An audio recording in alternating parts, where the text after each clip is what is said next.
Hi, folks. Welcome to the Prepared Homestead. This is Travis. Thank you all for stopping by to watch. So the last few days, I've lost track of how many now. It's just been intensity, craziness, building on top of each other. It's getting there, right? And I know that many of you are starting to get pretty nervous. Probably a little fear creeping in, even though you shouldn't. You should fight that.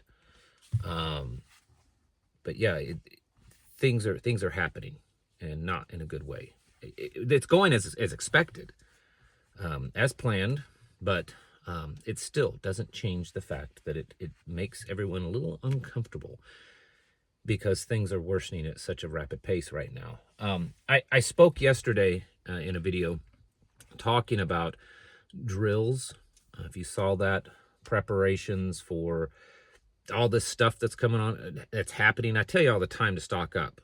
But then I was talking mostly yesterday about doing practice drills. That's what you do in the military, law enforcement, firefighters, EMS, emergency management, all these they run drills. You hear about it in the news, the Navy, the Japanese and American Navy running blah, blah, blah.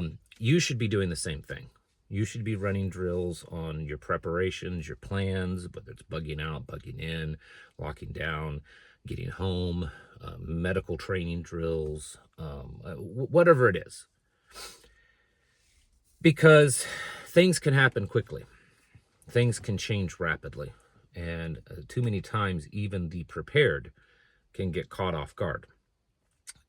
Much in the same way as that, we need to be preparing ourselves spiritually.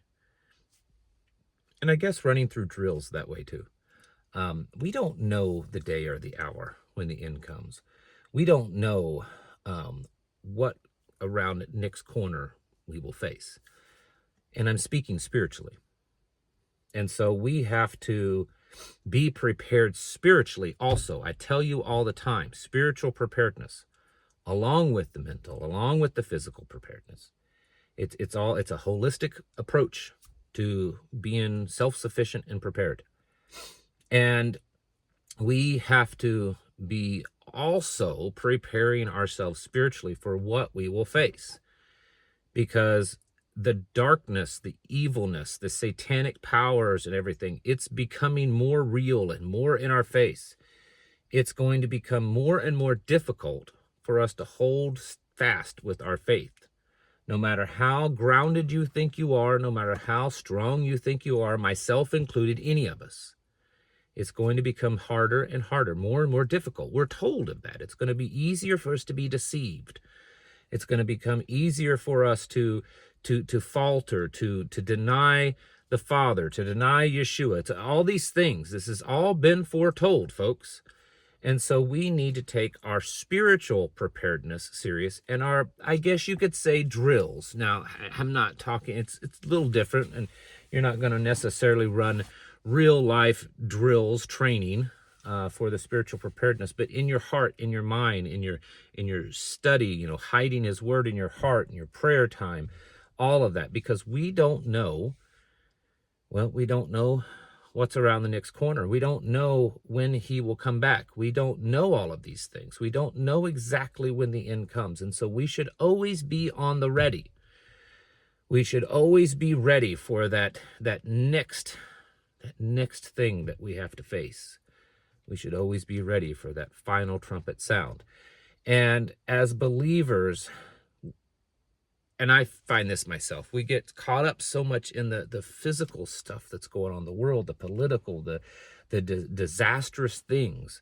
And it's not that we've turned away from our spiritual walk. It's that sometimes we forget about it for just a moment, right? Maybe it's just a short moment, but we forget about it. We're like, wait a minute. This is all spiritual. It's all right out of the Bible. It's all been told to us that this is going to happen and that we have to prepare ourselves. Like the virgins with the oil lamps. We have to make sure that we have enough oil to make it to the end. Yeshua says that those that endure to the end, they will be saved. And so we have to be prepared for that in a spiritual sense. And that's why I believe that the physical and the mental preparedness, it all supports it. So we have to do that too. But We need to be getting ourselves more and more ready spiritually. If you have a congregation that you are like-minded and understand the things that are going on in this world, your tribe, whatever it is, you should be not just studying and worshiping together, but having very solid conversations on this. Not so much the preparedness stuff. I mean, I'm sure you probably do that with them too. But the spiritual warfare conversations of how we are going to face this evilness together, how we're going to keep it out of our homes, out of our group, how we're going to combat this, how we're going to combat Satan when he tries to tear us apart. And it's not like he's going to come kicking the doors down with his red skin and his, fork, whatever, spiked tail and everything. That doesn't work that way, folks. It's not Hollywood. It's more like this person in your little group, your little tribe, and this person, they kind of get at odds with each other. And someone says something and they don't like it and it offends them. And then the next thing you know, things are kind of starting to pull apart. That's the kind of stuff that happens. A child that's in the home maybe gets tempted, or a parent, an adult, gets tempted by stuff online or something like that, and they fall away, and it causes a deep tear in the family. That's the kind of stuff that's happening and that will continue to happen, but more and more on a greater scale.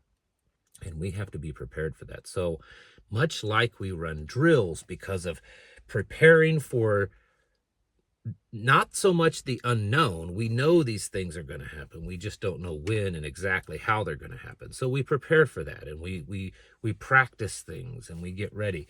We should be doing the same thing in our spiritual walk, because we just don't know. We don't know what's around the next corner. We don't know when that final trumpet sounds, and we're told to always be ready for that. As believers, we have to be ready. And that means spiritually ready. We don't want to miss that final call.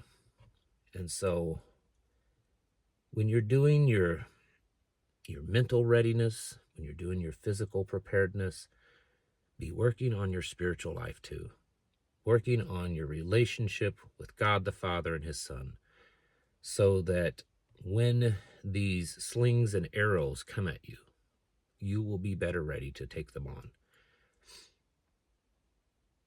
That's what we've got to be doing, because this stuff is real, folks. It's evil. Yesterday or the day before, I don't remember, in the last couple of days, I talked about that Dylan Mulvaney guy that dresses like a woman, and the absolute horrific video of him mocking Jesus, mocking Yeshua. It's awful. It may be one of the worst things I've ever seen. And it's not that he's physically doing so much. I mean, there's a little bit, but it's mostly the words that he's saying.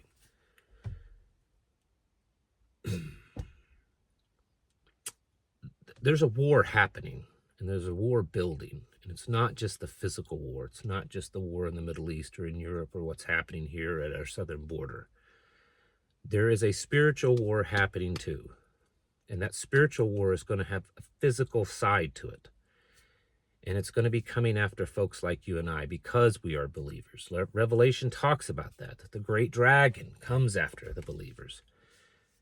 And we have to be ready for that, because it's the spiritual and the physical. They're intertwined. The Bible makes that clear.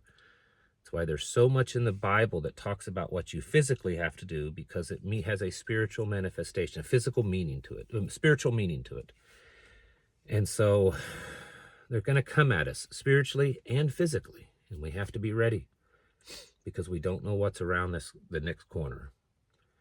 Get your houses in order, folks. Prepare, especially spiritually, because it's not going to get any better from here. Thanks for watching. Catch you in the next video.